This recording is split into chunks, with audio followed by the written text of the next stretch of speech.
आज का हमारा टॉपिक है द्रव्यमान ऊर्जा समतुल्यता समीकरण। आइंस्टीन ने द्रव्यमान ऊर्जा समतुल्यता समीकरण दिया था। जैसे कि हम लोग जानते हैं कि थ्योरी ऑफ रिलेटिविटी जो हमारा बीएससी फर्स्ट सेम का 4th यूनिट है, उसमें हम थ्योरी ऑफ रिलेटिविटी के अंतर्गत जड़त्वीय निर्देश फ्रेम, अजड़त्वीय निर्देश फ्रेम और बहुत सारे टॉपिक पढ़ रहे थे, जिसमें कि पहला हमने रूपांतरण समीकरण पढ़ा था, गैलीलियन रूपांतरण समीकरण। गैलीलियन रूपांतरण समीकरण के बाद गैलीलियन रूपांतरण निश्चलता का समीकरण आता है, उसके बाद आता है लॉरेंज रूपांतरण समीकरण, और लॉरेंज रूपांतरण समीकरण के पश्चात आता है आइंस्टाइन की थ्योरी ऑफ रिलेटिविटी। मतलब आइंस्टीन ने थ्योरी ऑफ रिलेटिविटी के अंतर्गत 2 अभिगृहित दिए थे। उसके बाद का पॉइंट है द्रव्यमान ऊर्जा समतुल्यता समीकरण। ये बहुत ही मोस्ट इंपॉर्टेंट है। इसमें आइंस्टीन ने बताया था कि किसी भी पदार्थ की जो द्रव्यमान रहती है, उसकी किसी भी पदार्थ की जो ऊर्जा रहती है वो उसके द्रव्यमान की माप होती है। द्रव्यमान की माप के मतलब पहले ये नहीं बोला जाता था कि द्रव्यमान को ऊर्जा में बदला जाता है और ऊर्जा को द्रव्यमान में बदला जा सकता है, पहले ये थ्योरी नहीं आई थी। आइंस्टीन ने बताया था कि किसी भी पदार्थ का द्रव्यमान हमें प्राप्त हो तो हम उसकी ऊर्जा प्राप्त कर सकते हैं, और अगर हमको ऊर्जा प्राप्त है तो हम उसका द्रव्यमान प्राप्त कर सकते हैं। जैसे कि अगर मुझे द्रव्यमान m पता है तो मैं अगर उसमें c² का मल्टीप्लाई करता हूं तो उसकी ऊर्जा मुझे प्राप्त हो जाएगी। अगर उस पदार्थ का मुझे ऊर्जा पता है तो मैं उसको c² से डिवाइड करके उसका द्रव्यमान निकाल सकता हूं। तो हम बोल सकते हैं किसी पदार्थ की द्रव्यमान और ऊर्जा एक दूसरे के समतुल्य हैं। इसे ही कहते हैं द्रव्यमान ऊर्जा समतुल्यता, और उसके समीकरण का जो फॉर्म है वो E=mc²। इसको पूरा डिराइव किया जाता है। ये क्वेश्चन आता है 8 से 10 नंबर में, हो सकता है अभी कॉन्सेप्ट ऐसा हो चुका है कि फर्स्ट सेम में हमारी जो थ्योरी आती है वो 10-10 नंबर के क्वेश्चन आते हैं, या फिर 4 नंबर के क्वेश्चन आते हैं, या 1 नंबर्स के ऑब्जेक्टिव्स आते हैं। तो ऑब्जेक्टिव में आपको ये फॉर्मूला पूछ सकता है, 4 नंबर में भी ये बनता है, और 8-10 नंबर के क्वेश्चन में भी ये बनता है। तो अब इसकी उत्पत्ति स्टार्ट करते हैं। शुरुआत में आपको ये बोलना है कि माना कि m द्रव्यमान का कोई कण है जो v वेग से गति कर रहा है। ये m द्रव्यमान का जो कण है वो v वेग से गति कर रहा है। अगर मैं इस m द्रव्यमान के कण में v वेग से जो गति कर रहा है उसको F बल से फोर्स लगा दूं तो ऑब्वियस है कि वो यहाँ से लेके यहाँ विस्थापित हो जाएगा। तो मैं मान के चल रहा हूँ कि वो m द्रव्यमान का कण F बल लगाने पे dx दूरी पे विस्थापित हो गया।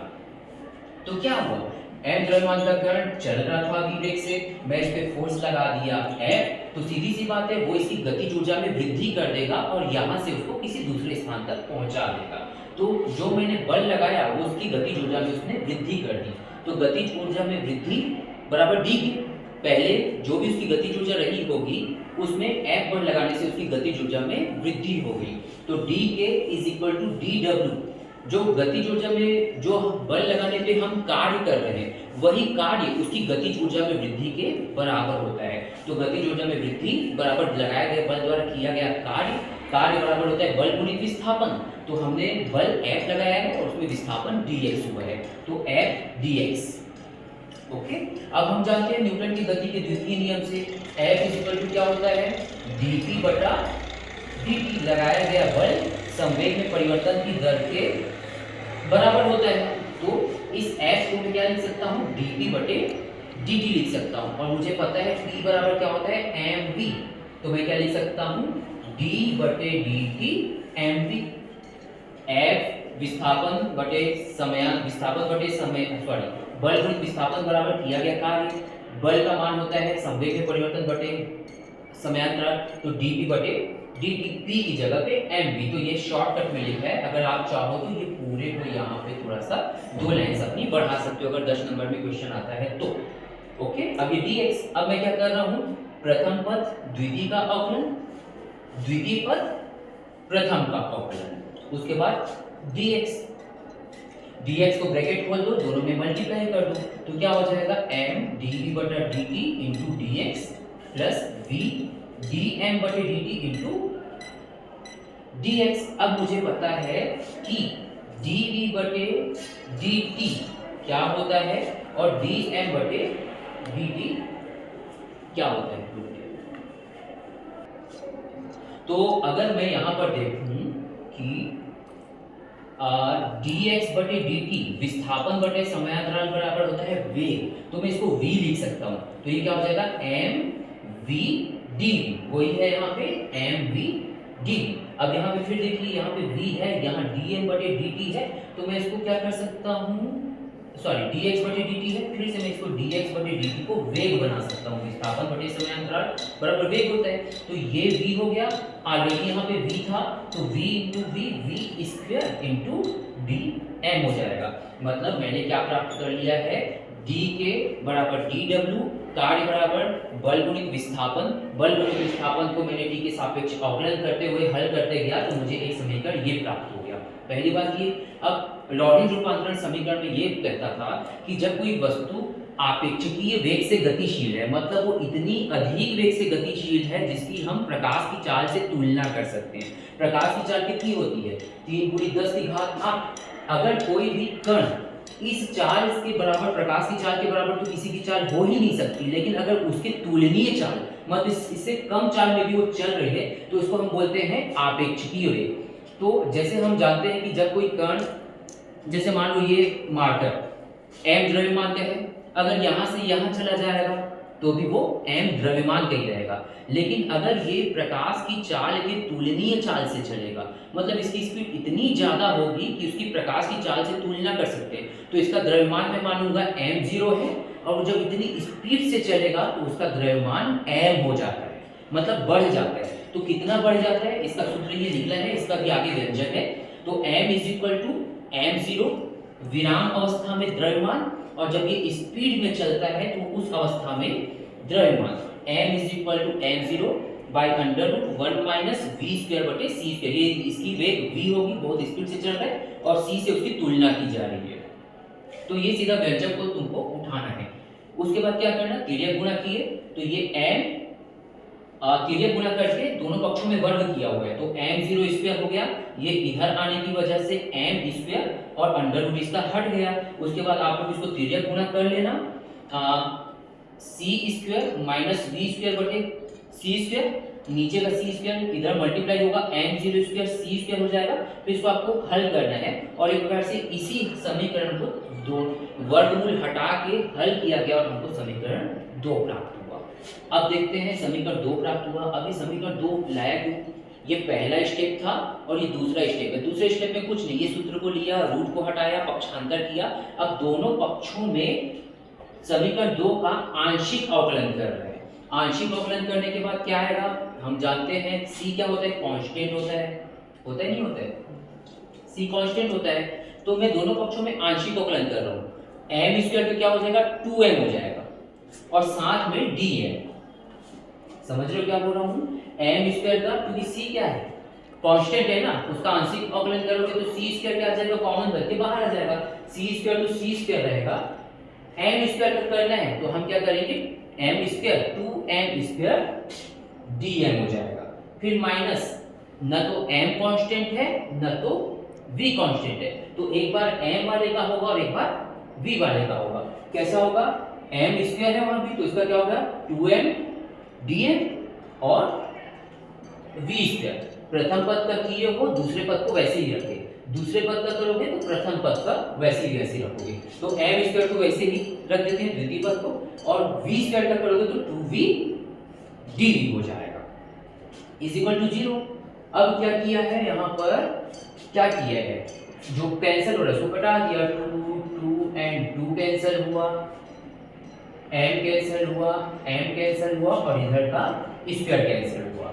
ओके, तो क्या बचा, c² dm आया, दोनों माइनस वालों को उधर पक्षांतर कर दो, तो दोनों पक्षांतर होने के बाद क्या बना देंगे, mv dv बचता है एक टर्म, और एक टर्म बनता है आपका v² dm बचता है, क्योंकि उस पार ले गए तो दोनों पॉजिटिव हो गए, और इधर क्या बचा, c² dm। ये आपका समीकरण 3 है। अब प्रश्न ये उठता है कि सर हम यहाँ तक चलने के बाद ये अगले स्टेप इधर क्यों आ गए, और इसको बढ़ाते बढ़ाते बढ़ाते हम ये समीकरण क्यों प्राप्त कर लिए, क्योंकि हमें पता चला कि dk होता है mv dv plus v² dm।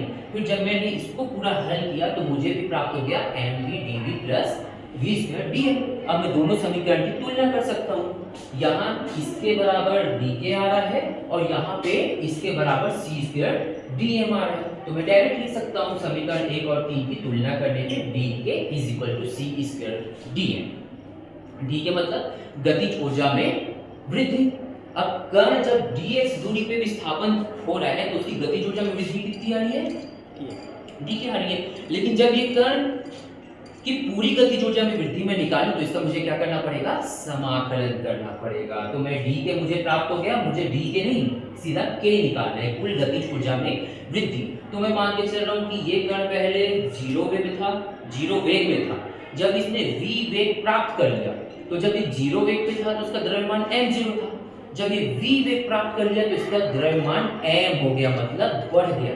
तो यहां से यहां तक आने में उसकी कुल गतिज ऊर्जा में वृद्धि k is equal to c square dm है ना पहले से। तो मुझे m के सापेक्ष समाकलन करना है ना, तो मुझे लिमिट किसकी लगानी पड़ेगी? m की। मैं 0 टू v नहीं लिखूंगा, मैं क्या लिखूंगा? m0 टू m लिखूंगा। तो m0 से m द्रव्यमान जाते तक उसकी गतिज ऊर्जा में इतने की वृद्धि हो गई। अब ये तो बहुत इजी है, तुम लोग को पता है। c स्क्वायर क्या हो जाएगा? कॉमन होता है प्रकाश की चाल, c स्क्वायर आगे आ जाएगा, c स्क्वायर आगे आया, इधर 1 होगा। 1 का समाकलन क्या होता है? x होता है ना, जब x के सापेक्ष करते हैं, m के सापेक्ष करोगे तो क्या हो जाएगा? n हो जाएगा। फिर हमको वहां लिमिट लगानी पड़ती है, उच्च सीमा और निम्न सीमा। आगे तो हमारा है ही ना, c स्क्वायर तो कांस्टेंट है ना, c स्क्वायर बाहर निकल चुका है, c स्क्वायर अंदर बचा 1 का समाकलन किए m आया, फिर m में उच्च सीमा लगाए और निम्न सीमा लगाए, तो c square m minus m0 हो जाएगा। तो ये कुल गतिज ऊर्जा में वृद्धि आ गई। अब ये बोला जा रहा है कि v बराबर 0 पर जब वो कण नहीं चल रहा था तो उसका विराम द्रव्यमान कितना था? m0 था। हाँ, तो विराम द्रव्यमान m0 है तो उसकी विराम ऊर्जा हो जाती है m0 c स्क्वायर। ये विराम अवस्था में इसका द्रव्यमान m0 है तो इसकी ऊर्जा कितनी होगी? m0 c स्क्वायर होगी। तो ये बता दिया गया ब्रैकेट को कर, ये गतिज ऊर्जा है और विराम ऊर्जा मतलब स्थितिज ऊर्जा m0 c स्क्वायर है। अब मुझे इस कण की कुल ऊर्जा निकालनी है, तो कण की कुल ऊर्जा होती है गतिज ऊर्जा प्लस स्थितिज ऊर्जा, गतिज ऊर्जा प्लस स्थितिज ऊर्जा। तो गतिज ऊर्जा आया c square m minus m0, स्थितिज ऊर्जा मतलब विराम ऊर्जा आया m0 c स्क्वायर। जब इसका ब्रैकेट आप खोलोगे तो m0 c स्क्वायर माइनस में आएगा और ये प्लस में है, ये दोनों कैंसिल हो जाएगा, बचेगा mc स्क्वायर। तो ये सूत्र हमको यह बता रहा है कि E is equal to mc square. m प्राप्त है तो E प्राप्त कर सकते हो, E प्राप्त है तो m प्राप्त कर सकते हो। C प्रकाश की चाल कांस्टेंट होती है। इसी को आइंस्टाइन का द्रव्यमान ऊर्जा समतुल्यता समीकरण कहते हैं। बहुत ही इंपॉर्टेंट है और ये 9th 10th से ही हम जब पढ़ना स्टार्ट करते हैं और आइंस्टाइन का नाम सुनना स्टार्ट करते हैं तो एक ही चीज हमारे दिमाग में आती है, ये E is equal to mc square होता क्या है। तो आज ये E is equal to mc square जो आइंस्टाइन ने कॉन्सेप्ट दिया था वो इस बोर्ड पे है।